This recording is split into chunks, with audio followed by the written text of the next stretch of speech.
The December snow fell heavily across the Montana Territory as Hermit Nate Rivers split firewood outside his remote cabin. It was 1902, and Nate had been living alone in the wilderness for 8 years since leaving his job as a federal marshal. The isolation suited him fine after spending decades dealing with criminals and corruption that had cost him everything he cared about. Nate was stacking split logs when he heard desperate knocking on his front door.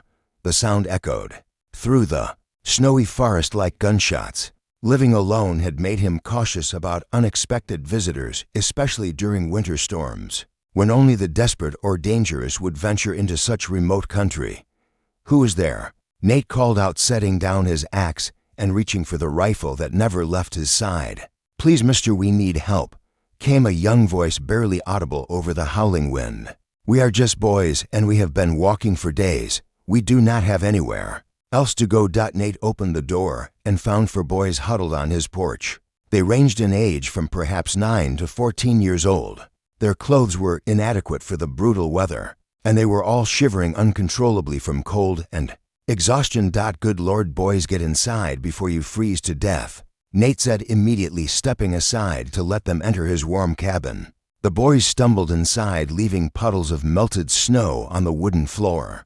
In the firelight, Nate could see they were all thin and showed signs of having traveled through harsh conditions for days. Most concerning of all, they looked terrified, as if they were running from something dangerous. "What are your names, boys?" Nate asked as he began building up the fire and gathering blankets. "And what are you doing out in weather like this?" The oldest boy spoke for the group. His voice was hoarse from cold and exhaustion. "I am Marcus Thompson, and I am 13 years old. This is my friend Peter Martinez, he is 12. That is Joseph O'Brien, he is 11, and the little one is Christopher Walsh, she is 9. Nate studied their young faces, seeing fear mixed with desperate hope.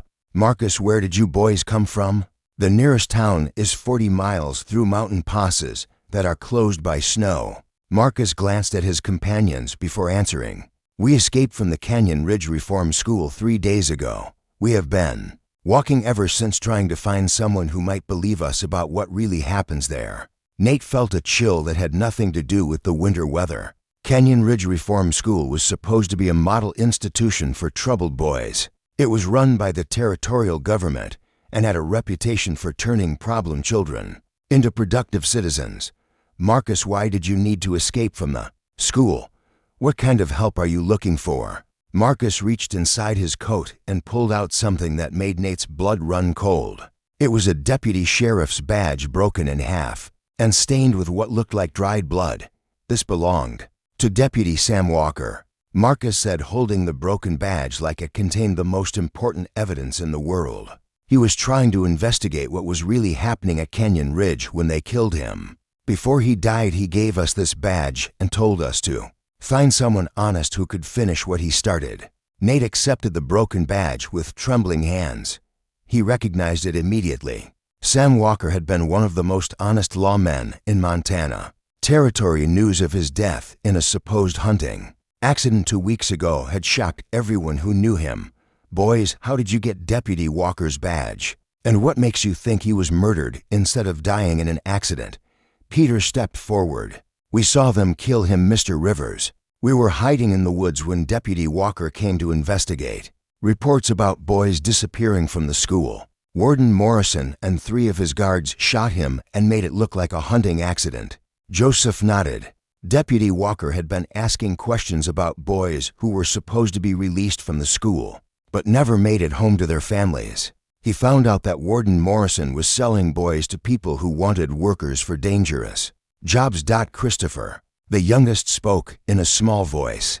"Before they shot him, Deputy Walker threw his badge toward where we were hiding. He told us to find Marshal Nathan Rivers and give him the evidence he had gathered." Nate felt his heart skip a beat. He had not been a marshal for 8 years, and very few people knew his real identity or location. The fact that Sam Walker had somehow tracked him down and sent these boys to find him meant the situation was more serious than he could have imagined. "Boys, I need you to tell me everything you saw and heard. If Deputy Walker really was murdered, then we are dealing with extremely dangerous criminals." Marcus looked at his companions, then back at Nate. Warden Morrison has been running Canyon Ridge like his own private business. Instead of reforming troubled boys, he has been selling them to mining companies and cattle ranches that need cheap workers. Peter added. The boys who get sold are told they are being apprenticed to learn trades, but really they are being sent to places where they work like slaves, and most of them die from the dangerous conditions. Joseph continued the terrible story. Deputy Walker found contracts showing that Warden Morrison had sold over 50 boys. In the past 2 years, none of them ever came back or sent letters to prove they were still alive. Christopher climbed onto Nate's lap seeking comfort. The little boy had obviously been traumatized by witnessing a murder. Are you really Marshal Rivers? Can you stop the bad men from hurting more boys? Nate wrapped his arms around the frightened child while studying the broken badge that represented his murdered colleague's final case. Sam Walker had died trying to protect children who had no one else to speak for them. Boys, Deputy Walker was a friend of mine and one of the finest lawmen I ever knew. If he sent you to find me, then I am going to honor his memory by finishing the investigation that cost him his life. Marcus looked hopeful for the first time since arriving at the cabin. Does that mean you will help us save the other boys still trapped at Canyon Ridge? Nate stood and walked to a gun cabinet where he kept weapons from his marshal days. I have been hiding from responsibility for 8 years, boys, but some duties cannot be escaped. We are going to expose Warden Morrison and his criminal operation. Peter looked worried. But how can we prove what really happened to Deputy Walker? It is just our word against Warden Morrison and his guards. Nate was already checking his weapons and gathering supplies. Peter, Deputy Walker was too experienced to have a hunting accident. When we expose Morrison's crimes, the truth about Sam's murder will come out too. The sound of approaching horses interrupted their planning. Nate immediately moved to his window and counted at least 6 riders heading toward his cabin. Through the snow, even at a distance, he could see they were armed and riding with official purpose. Boys, we have company, Nate said urgently. I recognize Sheriff Collins and several other men from Canyon Ridge. They are probably here looking for you. The 4 boys immediately went into action, showing survival skills they had learned through harsh experience. Marcus helped Christopher hide in a storage room while Peter and Joseph concealed themselves behind stacked firewood. Nate waited until the riders reached his porch before opening the door. Sheriff Collins stood there with 5 armed men, all displaying badges and the authority of territorial law enforcement. Rivers, Collins said with false politeness, we are looking for 4 runaway boys from Canyon Ridge Reform School. Their guardians are worried about their safety, and we believe they might have come this direction. Nate met Collins' gaze steadily. I have not seen any children, Sheriff. This is pretty remote country for boys to be traveling through alone, especially in winter.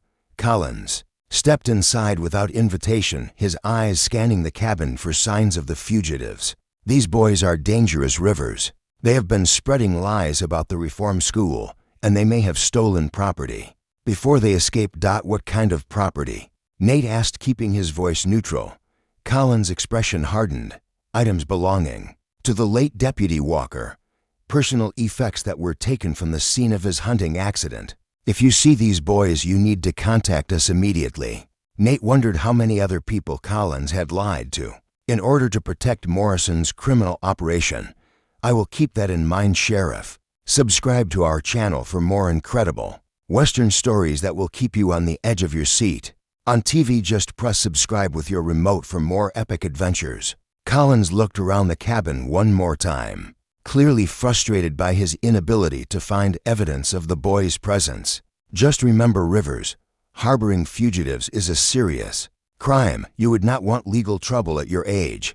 Don't miss what happens next. Subscribe now to follow this epic Western adventure and discover how 4 brave orphans and a retired marshal plan to expose the biggest corruption scandal in Montana. Territory history on TV. Just hit subscribe with your remote to continue the story. After Collins and his men left, Nate helped the boys out of their hiding places. Their faces showed fear, but also remarkable determination for children who had just faced their worst nightmare. Boys, Nate said, checking his weapons and gathering winter supplies. We cannot stay here any longer. Collins will be back with more men, and he will search more thoroughly next time. We leave for Helena at first light. Marcus looked at his companions, then back at Nate. We are ready, Marshal Rivers. Deputy Walker died trying to save the boys still trapped at Canyon Ridge. We are not going to let his sacrifice be for nothing. Nate felt the weight of his badge settling on his shoulders again. After 8 years of trying to forget his responsibilities, then we better make sure we succeed. We have dangerous work ahead, but justice for Sam Walker and freedom for those boys is waiting at the end of it.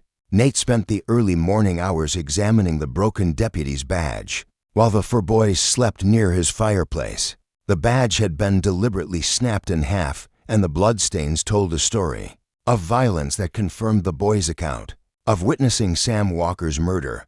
More importantly, Nate noticed something that the boys had missed. Hidden under the badge's backing was a small piece of paper that Sam had apparently concealed there before throwing it to the hiding boys. The paper contained names, dates, and locations written in Sam's careful handwriting. Marcus woke first and found Nate studying the hidden evidence by lamplight. Did you find something new, Marshal Rivers? Nate showed the boy the tiny piece of paper. Marcus, your friend Deputy Walker was even more prepared than we thought. He had crucial evidence inside his badge before he was killed. This contains information that could destroy Morrison's entire operation. David joined their conversation, having been awakened by their voices. What kind of information? Nate spread the paper on his table so the boys could see. Sam documented 53 boys who were sold by Canyon Ridge over the past 3 years. But more importantly, he identified the buyers and the locations where the boys were sent. Peter sat up from his place near the fire. Does that mean we can find some of the boys who were sold? Maybe they could testify about what really happened to them. Nate studied the list more carefully. Some of these locations are mining camps and cattle ranches within a day's ride of here. If any of those boys are still alive, they could provide testimony. That would put Morrison in prison for life. Christopher climbed onto Nate's lap, seeking comfort. Are we going to try to rescue the boys who were sold? Nate felt the familiar weight of responsibility settling on his shoulders. Christopher, we are going to do everything we can to help every child who was hurt by Morrison's crimes. But first we need to get this evidence to territorial authorities who have the power to shut down the operation. Marcus looked worried. But Marshal Rivers, what if the territorial authorities are working with Morrison like Sheriff Collins? How do we know who we can trust? Nate had been considering the same problem. Marcus, there is a federal judge named Sarah Mitchell who operates out of Helena. She specializes in territorial corruption cases and has absolute integrity. If anyone can be trusted to do the right thing, it is Judge Mitchell. Joseph spoke up. How far is Helena? Can we get there before Morrison hurts more boys at the school? Nate studied his map of Montana territory. About 60 miles through mountain country that will be dangerous to travel in winter. But, according to Sam's notes, Morrison is planning to transfer all remaining boys to buyers in California next week. Peter's eyes widened with alarm. That means the boys still at Canyon Ridge only have days before they disappear forever. Nate was already gathering supplies for the dangerous journey. That is exactly what it means, Peter. We need to reach Judge Mitchell before Morrison can ship those boys across state lines where they will be impossible to track. The boys proved to be remarkably organized despite their youth. Marcus took charge of preparing their few possessions while Joseph helped Nate ready the horses. Peter and Christopher worked together to pack food and winter clothing. As they prepared to leave, Nate told the boys more about what Sam Walker had discovered. According to this evidence, Morrison was not working alone. He had partners in other territories who were running similar operations, using reform schools and orphanages as fronts. Marcus rode beside Nate as they began their treacherous journey through snow-covered mountain passes. What happens to Warden Morrison after we expose his crimes? Will he go to prison? Nate studied the evidence they carried. Marcus, what Morrison has been doing amounts to kidnapping, murder, and slave trading. If we can prove even half of what Sam documented, Morrison will hang for his crimes. David brought his horse closer to join the conversation. What about Sheriff Collins and the other men who helped Morrison? Will they be punished too? Nate nodded grimly. Everyone who participated in this conspiracy will face justice, David. Sam Walker died because he refused to ignore crimes against children. We owe it to his memory to see that every guilty person pays for what they have done. On the second day of travel, Joseph, who had been watching their backtrail, returned with disturbing news. There are riders following us, Marshal Rivers, at least 8 men, and they are gaining ground fast. Nate studied their pursuers through his field glasses. Collins had apparently organized a larger search party and was tracking them with determination. That suggested he understood exactly what evidence they carried. We need to reach Devil's Canyon before they catch us, Nate decided. There are defensive positions there where we can make a stand if necessary. The chase that followed tested both horses and riders to their limits. Despite the harsh winter conditions, their pursuers showed no signs of giving up. The gap between the two groups was slowly but steadily closing. Christopher called out as they climbed toward the rocky canyon. Why are they trying so hard to catch us? Cannot they just say we are lying about what we saw? Nate guided his horse around a dangerous icy section. Christopher, the evidence we carry proves that Morrison and his associates are criminals. Without Sam's documentation, they might be able to convince people that his death really was an accident. The narrow confines of Devil's Canyon worked in their favor, providing defensive positions that neutralized their pursuers' numerical advantage. Nate positioned the boys in sheltered areas while he took up a position that allowed him to cover the trail. Collins and his men reached the canyon entrance just as afternoon was fading into evening. The corrupt sheriff's voice echoed off the stone walls as he tried to negotiate. Rivers, send out those boys and whatever they stole from the Walker accident scene. You are making this harder on everyone by hiding fugitives. Nate's response was a rifle shot that sent Collins diving for cover behind a boulder. The message was clear. There would be no negotiation and no surrender of the children or the evidence. The standoff continued through the night, with Collins' men trying several times to climb the canyon walls only to be driven back by Nate's accurate shooting. The boys helped by keeping watch and alerting him to any movement. Peter whispered during a lull in the fighting, Marshal Rivers, are we going to be trapped here? How are we going to get Deputy Walker's evidence to the judge? Nate had been studying the canyon walls looking for escape routes. Peter, there is a passage at the back of this canyon that leads to the other side of the mountain. We can escape while Collins' men are watching the front entrance. The escape began just before dawn when Collins' men were tired from their all-night vigil. Nate led the boys through a narrow passage between the rocks that emerged on the opposite side of Devil's Canyon. Subscribe to our channel for more incredible Western stories. On TV, just press subscribe with your remote for more epic adventures. The remainder of the journey to Helena passed without major incident.